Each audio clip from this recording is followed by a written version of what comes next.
Okay, Congressman Chip Roy joins us. Congressman, we got all kind of games being played on Capitol Hill. I don't understand them. We got a NDAA that's going to lock us in at a top-line number of almost $900 billion, really trading if you round up. You've got the CR. I'm hearing all kinds of things about the CR. It's supposed to be kicked into next year. We don't like short-term CRs, but this has let President Trump and Russ Vought get their hands around the budget. And last but not least, you got this reconciliation, which is so complicated. But now I understand President Trump wants to focus on the border and getting the stuff on the border. And now I understand that, Jason Smith or wherever the tax guys are saying, no, we got to do taxes thing. And normally when people say that, they want to cram everything into it. Normally, my mind says they're trying to hide stuff and they're making it too complicated. So let's start with the NDAA if we could. I just think I think what's happening is you're taking the ability of the Doge guys, particularly Elon Musk and Vivek, to work with Paoletta and Vought and the team over OMB to actually get organized on, hey, where are these cuts going to come from programmatically? So, first of all, thanks for having me on. Great to see you actually last week in South Florida. Let me just tell you that I believe where we are, the NDAA, is it's a bill that I'm not going to be able to vote for. I've said that publicly. The reason we agreed unanimously to let it move forward with a rule was because there's a fight going on right now that the speaker has picked to put Democrats in a box on the absurdity that the the ranking member for Democrats of the House Armed Services Committee refuses to support an NDAA because we simply are banning the ability of taxpayer funding to go to child mutilation for transgender surgeries for children. So think about that. There's actually power in doing that. Now, I don't like the funding levels. I don't like a lot of the stuff in the bill. But here's the deal. We're able to keep the funding level in this version at the FRA caps. They're not the caps you and I would choose, but they are actually at the caps. And we can go deal with that on the appropriation side once we have the good guys like Russ Vought at OMB and so forth in the room. The reason I'll vote against the bill is it continues to have DEI office, a chief diversity officer. It still does not end race-based admissions, for example, at the academies. There's still, taxpayer-funded abortion travel fund. But I think the Trump world will be able to come in and not do a lot of those policies. We hold the spending at the FRA caps. We give Russ and company and the Doge guys the ability to identify savings, shove down on that when we deal with the appropriations in March. To get to your next question, which is the CR, I don't like CRs, but a 3-month CR to buy time to get the good guys in there to negotiate and work on a really good spending package, hopefully at the FRA cap levels are lower come March, while we're negotiating reconciliation, I think is net a win.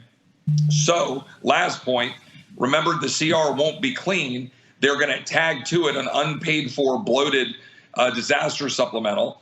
I will oppose that, but my guess is it'll get moved under a suspension of the rules. I'm focused like a laser with Russ and a lot of the good guys on the reconciliation package. You said it. I think we need a border reconciliation package first. I think we need to come out of the gate and get it to the president's desk in January. I think it needs to be paid for. I think it needs to give him what he needs for Border Patrol, for ICE, for building the wall, for 287G efforts to work with local law enforcement, and all of the things that we need to do to expedite removals. And we need to give them those resources before the media starts putting out parades of horribles of the pictures in the press and a bunch of Congress critters get cold feet and don't give the president the win he needs on the border. We can deal with tax and spending later in the spring and by summer. If we complicate it with a big package out of the gate, we won't deliver a win for President Trump on the border. So that's where I am on those things. I think we can get this NDAA to the best place it can be. Again, I won't vote for the bill on the floor, but we were able to get through this rule process. We were able to extract wins to force Schumer's hand, and now we can empower the Trump world next spring. Again, not exactly what I would draft, but I'll vote against it. But I think we navigated and threaded the needle to set up the team in the spring. I just want to make sure I understand something. On the NDAA, and I understand the appropriations process, and this is why I've advocated, immediately. We don't need to pass a $6 trillion budget that's got a $1.5 trillion or $1 trillion gap and Correct. then have the Doge, Vivek, and Elon come in after. It's absurd. You got to put that, since they are partners with OMB, that ought to be a collective effort in this Agreed. appropriations process, those 12 individual bills. And that's why we hate short-term CRs. You got to kick it to President Trump so President Trump gets it. But when you pass and this is because I just don't trust the Armed Services Committee. I don't. Right. They're always playing games. When you pass this NDAA, it's got an $880 billion number in it. What Vivek and Elon have represented, and I think it may be over aggressive in the selling, a couple of $1 trillion worth of savings. Yeah. You have to look on the discretionary spending of 1.5. You got to look at the defense budget. If we lock in an NDAA at $880 billion, I understand on the appropriations you'll be able to, because that's where you're shuffling the cards under that top line. You'll be able to make some marginal cuts. I got it. Maybe the system here, system there.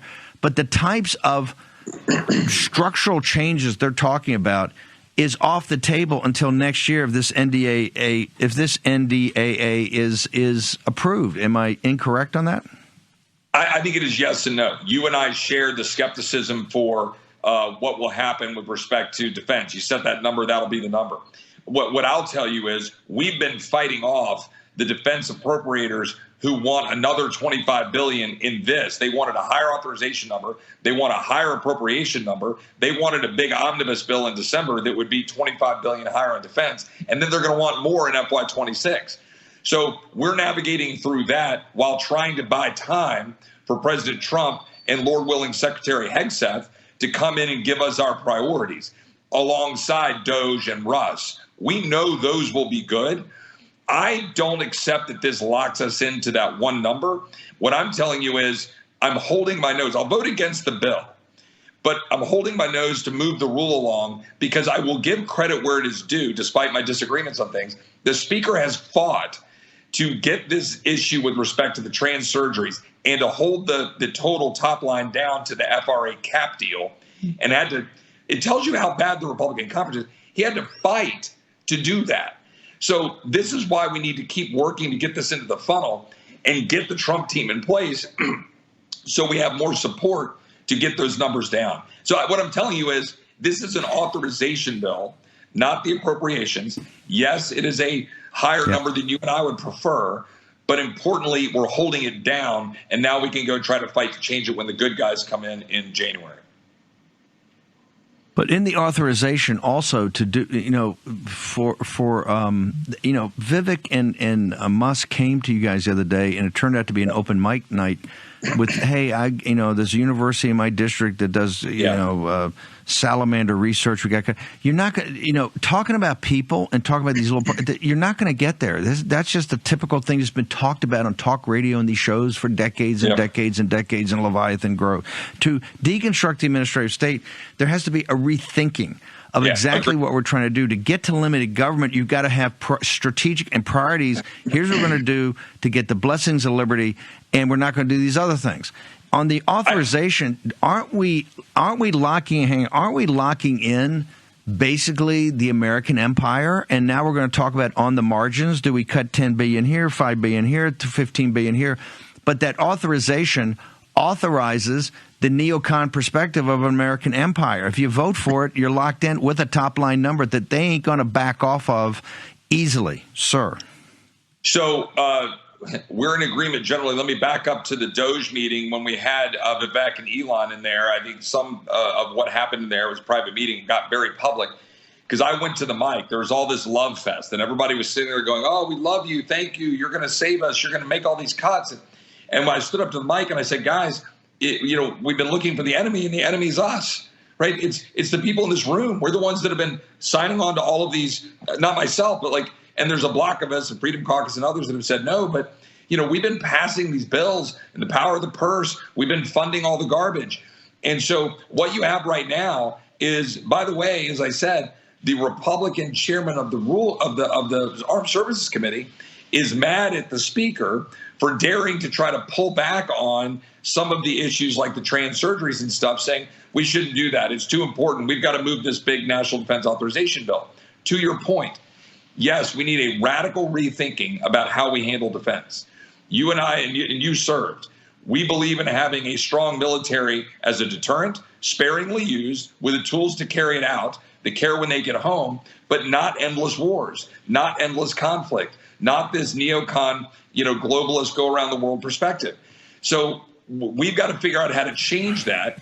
That's been why we've been fighting to defend Pete, defend the nomination for the president, defend Tulsi, defend the worldview of the president, that we don't need to be in these endless conflicts.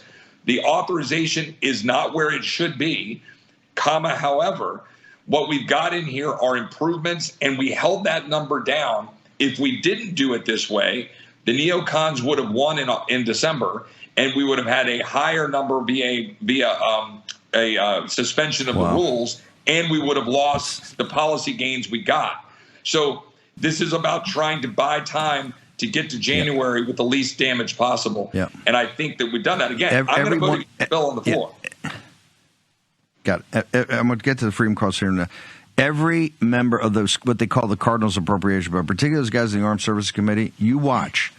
Every one of them, it wants increased defense spending. They want to get to $1 trillion as quickly as possible. And they're going to vote for massive tax cuts for the wealthy and for the billionaires and corporations. Watch it. Write it down. Take your number 2 pencil and write that down right now. You and I agree on that, which is why I support moving the border reconciliation package, and why I said in a meeting yesterday that I'm not going to agree to all of these massive tax cuts unless and until we talk about what we're going to do on spending cuts, spending restraint, and restructuring the entirety of government. Amen. That's what we talked about yesterday. You are correct. The powers that be don't want to do that. But there's a block of us who do, and we're fighting to say that's what we need to do.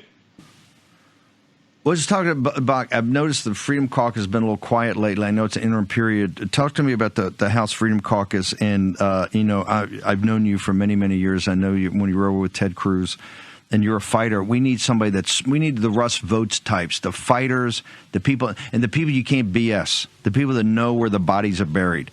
That's Chip Roy. So tell me what's happened to the Freedom Caucus and what's happened to you. Well, the Freedom Caucus is engaged heavily. One of the reasons that we're currently pulling back on the bloated disaster supplemental is that the Freedom Caucus have been holding the line, saying, no, we're not going to do that. We put out a statement saying, guys, this should be paid for. You can't pass this on a CR. We took an official position. We're trying to leverage on that. Remember that the dance right now is what happened the last 9 months, where things were passed under suspension of the rules, which is where they can bypass us, right, with a big uniparty vote. And we're doing everything we can to leverage what we can with the speaker, who is giving us a seat at the table as the Freedom Caucus to say, guys, this is what the right thing to do is. And we're trying to get this conference united around advancing the president's agenda. So the Freedom Caucus is sitting there saying, guys, minimize what you're doing on this supplemental. Let's get votes to pay for things. And there's some resistance to that. Remember, go back to the fight 2 years ago with the speaker. We wanted to get more amendment votes to demonstrate that we should pay for things, that we should do the right thing, that we should vote on the issues that matter. And that's what we're working on, is opening this process up. So bottom line is, we're throwing down on issues like that. Unpaid for spending, fighting the unpaid for expansion of the stealing of Social Security, which is going to shorten the time frame when it's going to go bankrupt. And so we've been throwing down on those issues. But when you get end run with a suspension of the rules, it's limited.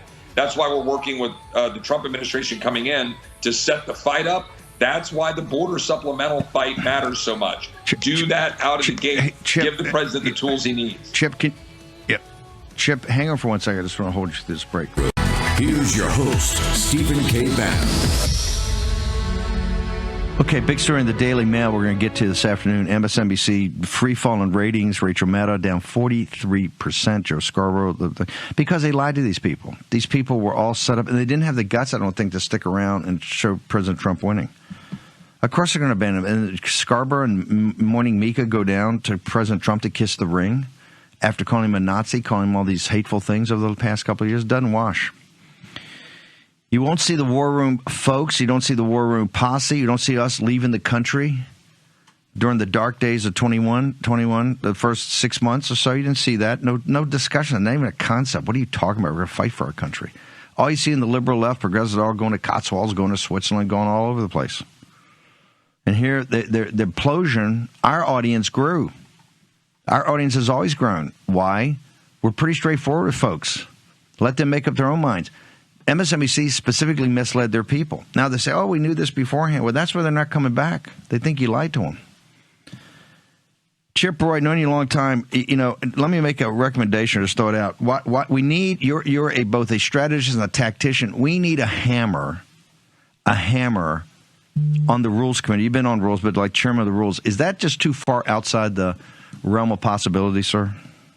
Well, that position is up to the speaker, and I will defer to the speaker on that. Obviously, I have put my name out there, and a number of my colleagues, I'm proud to have their support. Again, it's up to the speaker. I think that I would add some value in that position because of my expertise in the rules and because I think I can figure out how to bring the conference together because we have to deliver. The whole point here is for the president, for the country, for the movement, we have to get to 218 votes to deliver on the agenda. We have to secure the border. We have to deal with the tax and spending issue to reduce the deficit. And we got to fundamentally transform the town that is beholden to the special interests around Washington, including in the Defense Department. We've got to upend the intel, focus on the American people at the FBI and the intel communities. And we've got to restructure the power base and de-weaponize government against the people. That is going to take Congress doing its job. I think I could do a good job of that at the Rules Committee, but that is up to the speaker. And I'm just, I'll leave it up to him. But I'm happy to serve if asked.